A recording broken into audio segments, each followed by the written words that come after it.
টাপুর টুপুর বৃষ্টি পড়ে নরম হলো মাটি। হ্যালো এভরিওয়ান, তোমরা সবাই কেমন আছো? আশা করি ভালো আছো। আজও চলে এলাম তোমাদের সামনে ছোট্ট একটি মিনি ব্লগ নিয়ে।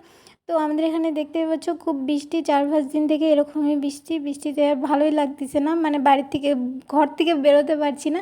তো বাইরের কাজ কিছুই হচ্ছে না। তো তোমরা জানোই সামনে পুজো চলে আসছে, অনেক কাজ। তো আমি ভাবলাম কি ঘরে বসে কিছু কাজ করা যাক। তো ভাবছি আমার গোদরেজটা আর কি খুব আলোনা জ্বালানো আছে আর কি, কদিন থেকে বেরোচ্ছি, জামা কাপড় ওরকমই রেখে দিচ্ছি। তো আজকে ভাবলাম গুছিয়ে নিই। গোদরেজটা খোলার পর দেখো আমার মাথায় হাত, এত খারাপ অবস্থা আর কি আমার গোদরেজের। তোমরা এটা আমার গুছাতে প্রায় 3 ঘন্টা লেগে গেছে আর কি। তুমি দেখো জাস্ট এগুলো সব বের করেছি। তো বের করতে করতে মাথা খারাপ হয়ে গেছে আমার, কত অগোছালো আছে আর কি। আমি এগুলো দেখে হাসছি, আমি কি করব এগুলো নিয়ে। তো দেখো আমি এক এক করে আর কি বের করছি সব জিনিসপত্র।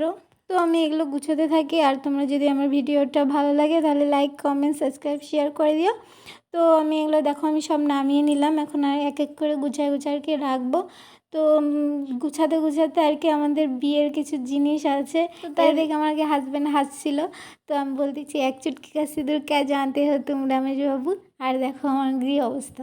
তো বিয়ের কিছু জিনিস পেলাম বললাম না। তো এখানে আমার গাছ কৌটো আর ওর দর্পণটা পেয়েছি, তো এটা নিয়ে আর কি হাসাহাসি করলাম। তো দেখো আমার কথা বলতে আর কি আমি সব গুছিয়ে নিয়েছি। তোমাদের গুছানোটা কেমন লাগলো? আশা করি বললাম এগুলো আমার গুছাতে একদম মাথা খারাপ হয়ে গেছে, তো মাথা ব্যথা শুরু হয়ে গেছে। তাই বলে একটু চা খেয়ে নিলাম। আর তোমাদের ভিডিওটা কেমন লাগলো? ভালো লাগলে লাইক, কমেন্ট, শেয়ার। পরের ভিডিওতে দেখা হবে। বাই।